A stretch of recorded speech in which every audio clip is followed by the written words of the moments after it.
இது நடந்தது 1980ஆம் ஆண்டு காலகட்டத்திலங்க.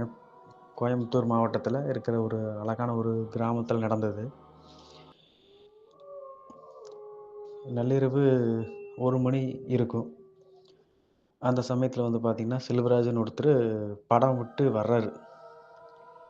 2வது ஆட்டம்னு சொல்லுவாங்க. நம்ம இப்போ செகண்ட் ஷோன்னு சொல்றோம் இல்லைங்களா?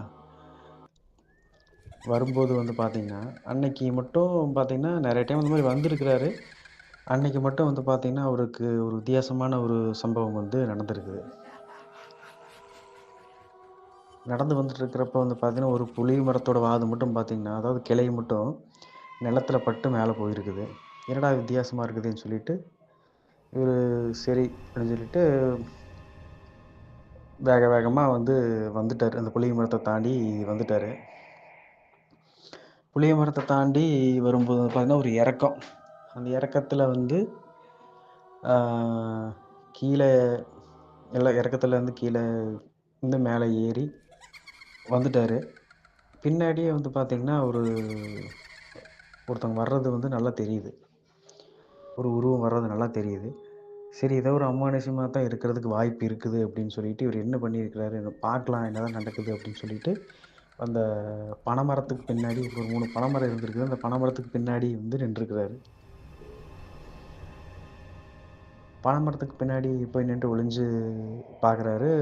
ஒரு உருவம், ஒரு பெண் உருவம். ஆ சுத்தியும் முத்தியும் வந்து திரும்பி பார்த்துருக்குது. எங்கே வந்த ஆள காணோம் அப்படின்னு சொல்லிட்டு பார்த்துருக்குமோ என்னவோ! இவருக்கு தெரிஞ்சு போச்சு யாரு என்னன்னு சொல்லிட்டு. அந்த பெண்மணி யாரு அப்படின்னு பார்த்தீங்கன்னா, கொஞ்ச நாள் முன்னாடி ஆ ரோட கிராஸ் பண்ணும்போது, அதே கிராமத்தில பஸ் நிறுத்தத்தில ரோட கிராஸ் பண்ணும்போது, ஒரு பஸ் விட்டு இறங்கி ரோட கிராஸ் பண்ணும்போது, இன்னொரு பஸ் வந்து அடிச்சது. அது எதிர்பாராத விதமா இவங்க இந்த ரோட கிராஸ் பண்ணும்போது நடந்த நிகழ்வுல வந்து ஆக்சிடென்ட்ல வந்து இறந்துட்டாங்க. அப்ப போட்டிருந்த மூக்குத்தி வந்து பார்த்தீங்கன்னா, அதே மாரி மூக்குத்தி அந்த அந்த என்ன ட்ரெஸ் போட்டிருந்தாங்களோ அதே ட்ரெஸ்ஸு. அந்த மூக்குத்தி எல்லாம் அப்படியே வந்து நைட்ல வந்து அப்படியே மின்னி இருக்குதுங்க அவருக்கு. சரி இவரு தைரியத்த வரவழைச்சுட்டு என்ன பண்ணியிருக்காரு, சரி நம்ம தைரியமா போயிரலாம். ம் இருந்தா இருப்போம், இல்லாட்டி என்ன நடக்குதோ ஆண்டவன் கையில அப்படின்னு சொல்லிட்டு நேருக்கு நேரா போய் நின்னுட்டு பேசியிருக்கிறாரு. என்னன்னு,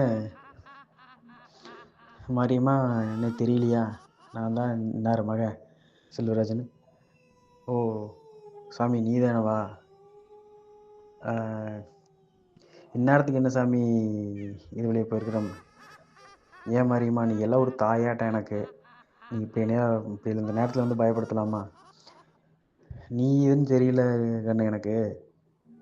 வேற யாரோ நெனச்சுட்டேன். சரி நீ போ சாமி" அப்படின்னு சொல்லிட்டு சொல்லுதுங்களாமா. இது எல்லாம் உண்மையிலேயே நடந்த நிகழ்வுங்க.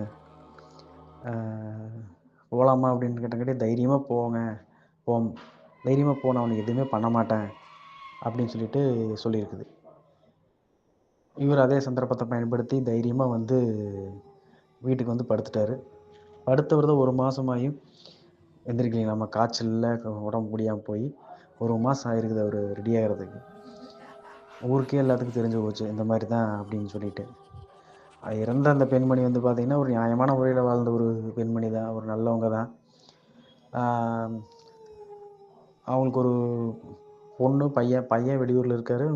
வீட்டுக்காரர் வந்து பார்த்தீங்கன்னா, கொஞ்சம் பொறுப்பில்லாதவரு அப்படிங்கிறதுனால ட்ரிங்க்ஸ் பண்ணுவாரு அப்படிங்கிறனால, அந்த பொண்ணு தனியா இருக்குங்கிறதுனால, யாராவது ம் தப்பானவங்க நெருங்கிறக்கூடாது அப்படிங்கிற ஒரு தாய் பாசத்தில வந்து பார்த்தீங்கன்னா, அந்த பெண் வந்து அந்த மாரி எல்லாத்தையும் வர்றவங்களையெல்லாம் பார்த்தீங்கன்னா, பயப்படுத்திட்டு இந்த மாரி இருந்திருக்கிறாங்க.